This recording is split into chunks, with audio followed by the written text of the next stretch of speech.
Bigyan mo na lang ako na. Ha? Nakahiga. Ibibidyo ko nga eh. Bilisan ko na. Susunod lang. Dahil pa. Nagbibilit pa ako. Sasama ko sa akin vlog.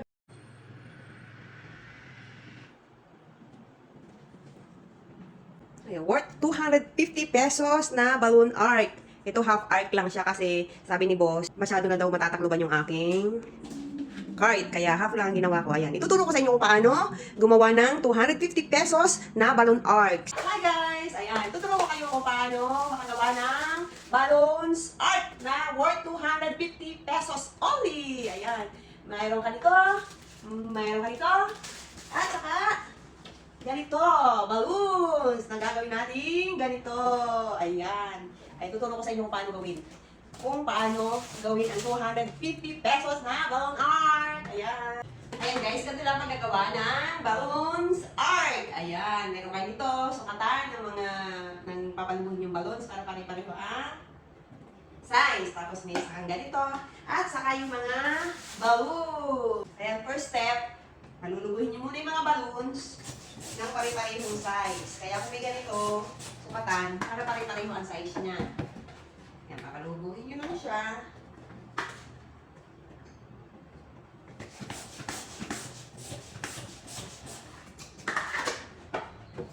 Ayan. Tapos pandudugtungin nyo yung dalawang pareho. Ayan. Tapos ito naman ang isang kulay.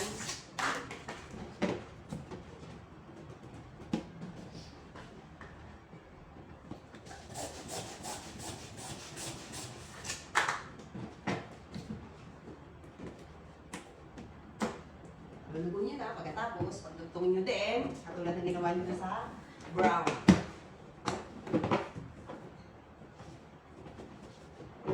Tapos, gagawin nyo naman, pag-cross nyo siya.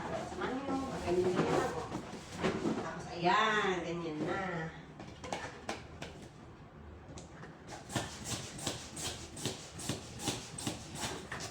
Walang nilay naman ito.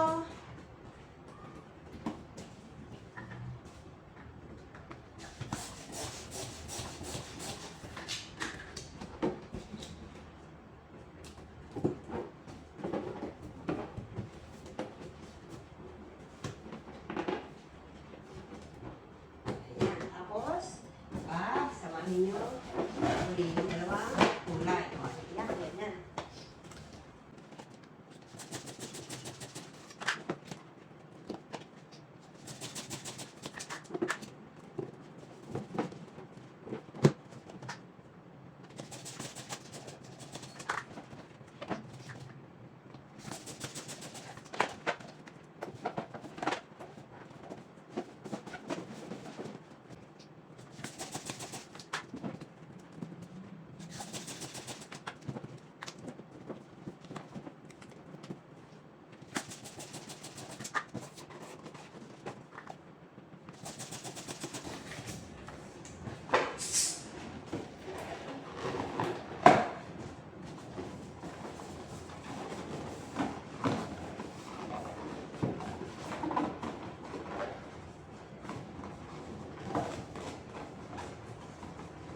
Ngayon naman guys, ang gagawin natin ay pagdudugtong-dugtongin natin ang ating ginawang balloons. Gamit ang nylon na panali na to. Ayan. Kuhanin natin ang dulo. Kuhanin natin ang dulo, tapos tali natin sa isang mabigat na bagay.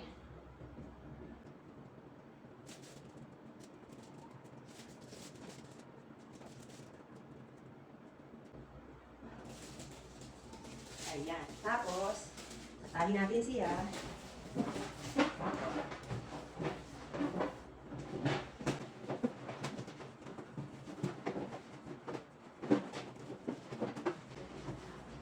Ayan.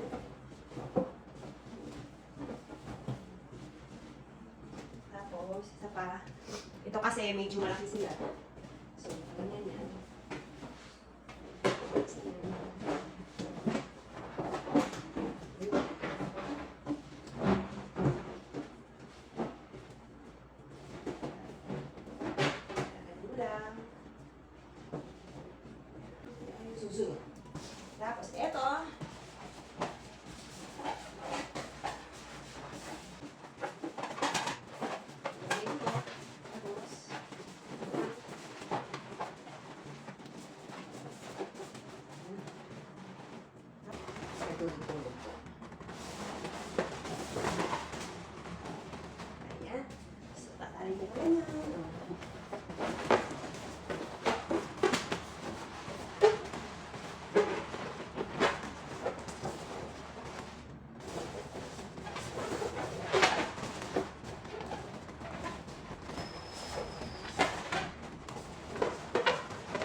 ang aking balance lang kasi hindi siya masyadong pantay-pantay pagkakagawa.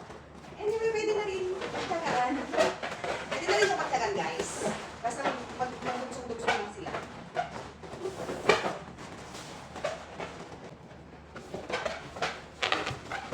Katali nyo lang ang ganito. Tapos ipupush nyo. Tapos arrange nyo lang yung balloons.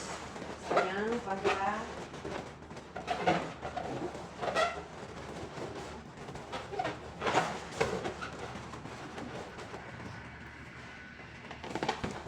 ayan ulit. Push.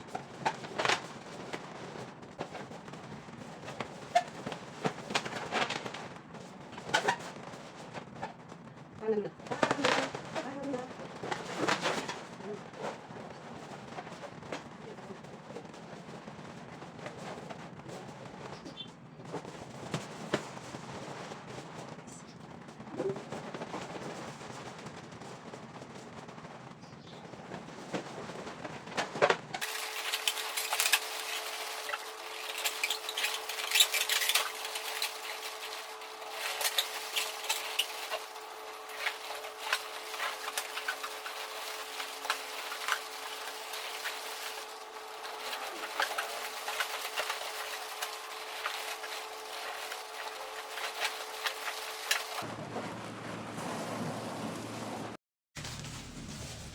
Meron tayo itong isang balon na may tubig, ilalagay natin dito sa una para siya ay pagpabigat.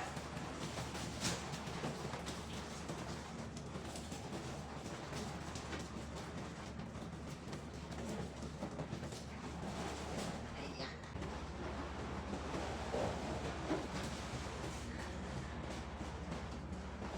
Ganito na to. Sa gilid lang to, sa gilid lang ilalagay. Sa gilid lang yan. Parang ganyan. O, diba?